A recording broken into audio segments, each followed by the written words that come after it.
வணக்கங்க. நான் கடலூர் மாவட்டம் பன்னிட்டி வட்டம் சிறுவத்தூர் கிராமத்துலேருந்து பேசுகிறேங்க. நான் ஒரு விவசாயி.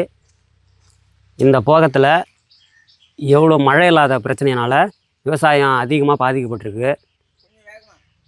விவசாயம் பாதிக்கப்பட்டதுக்கு இழப்பீடுக்காக எந்திர நடவு, நேரடி கொள்முதல் விரைப்பு அப்படின்னு சொல்லிட்டு வேளாண்மை துறையில் விவசாயிகள்லாம் பதிவு பண்ணியிருக்காங்க. அந்த ஊக்கத்தொகையை கொஞ்சம் மேலிடத்துக்கு எடுத்து சொல்லி விவசாயிகளுக்கு ஒரு உதவி பண்ணணும். அடுத்தது மழை இல்லாத காரணத்தினால விளைச்சல் கம்மியாகிடுச்சு.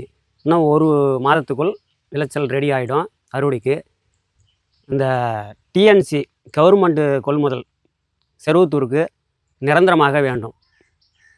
விலை பற்றாக்குறையினால் அனைவரும் மில்லில் கொண்டு போய் போடுறாங்க.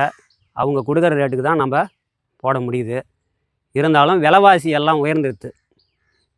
இன்றைக்கி உரம் விற்கிற விலைக்கு விவசாய பொருள் விற்கலை. ஆனால் இந்த விலை உயர்வாசியை யாரும் கேட்குறதுக்கு ஆள் இல்லை. எல்லாத்த பற்றியும் பேசுகிறாங்க. ஆனால் விவசாயத்தை பற்றி பேசினா அதை யாரும் எடுத்துக்கவும் மாட்டுறாங்க. 1400 விற்ற காம்ப்ளெக்ஸு இன்றைக்கி 2100 ஆகிடுச்சு. குறைஞ்சபட்சம் 600-700 ஒரு மூட்டை பேரில் ஏறி இருக்குது. ஆனால் 7-8 வருஷமாக இந்த நெல் விலை இதே விலையில் தான் இருக்குது.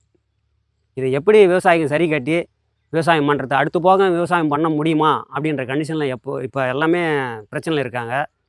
இதுக்கு ஒரு தீர்வு கிடைக்கணும்னால் எல்லா பொருளுக்கும் விலைவாசி ஏறுற மாதிரி விவசாய பொருளுக்கும் விலைவாசி ஏறணும். அப்படின்னால்தான் விவசாயம் நம்ம நாட்டில் செழிக்கும். தயவு செஞ்சு இருக்காரம் கூப்பிட்டு கேட்டுக்கிறேன்.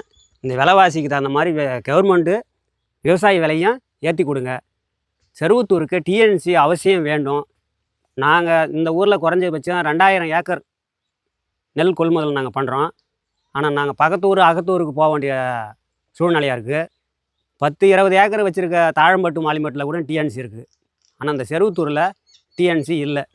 விவசாயிங்க இந்த நெல்லை விளைய வச்சு போதுமான விலைக்கு அதை சேல்ஸ் பண்ண முடியாத சூழ்நிலையில் இருக்காங்க. இதுக்கு ஏதாவது ஒரு நல்ல வழியை காட்டுங்க. அவசியம் டிஎன்சியை கொண்டு வாங்க. அடுத்த வீடியோவில் பார்க்கலாம்.